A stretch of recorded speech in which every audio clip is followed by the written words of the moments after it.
Be afraid and expect the worst. That was the warning message from a massive cyber attack that hit government websites in Ukraine on Friday. У ніч з 13 на 14 The січня country's security service said they were investigating the incident and that some government websites had been suspended to stop it from spreading.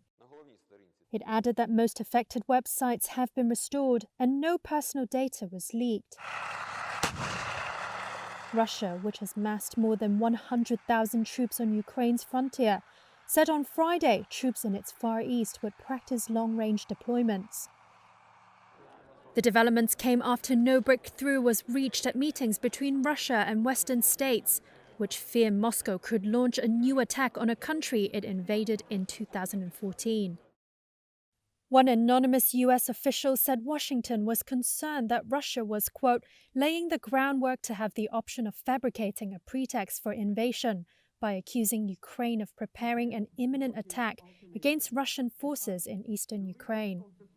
The Kremlin spokesperson responded by saying such reports are based on unfounded information, according to TASS news agency.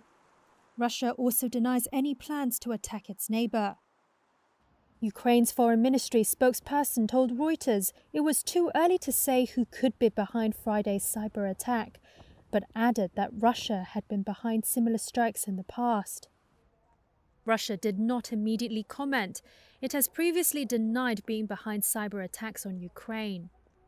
The European Union's foreign policy chief Josep Borrell condemned the attack and said the EU's Political and Security Committee and cyber units would meet to see how to respond and help Kiev.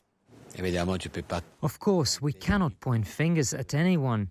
I have no proof, but we can imagine.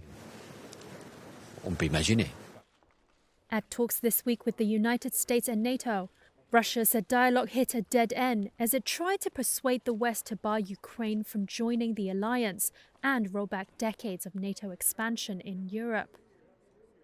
The US and NATO have rejected those demands, but said they're willing to talk about arms control, missile deployments, confidence-building measures, and limits on military exercises. Russian Foreign Minister Sergei Lavrov said on Friday that Russia hopes to resume talks, but that depends on Washington's point-by-point response to Moscow's proposals. He warned if security talks fail with the West, a potential Russian response would entail a deployment of military hardware.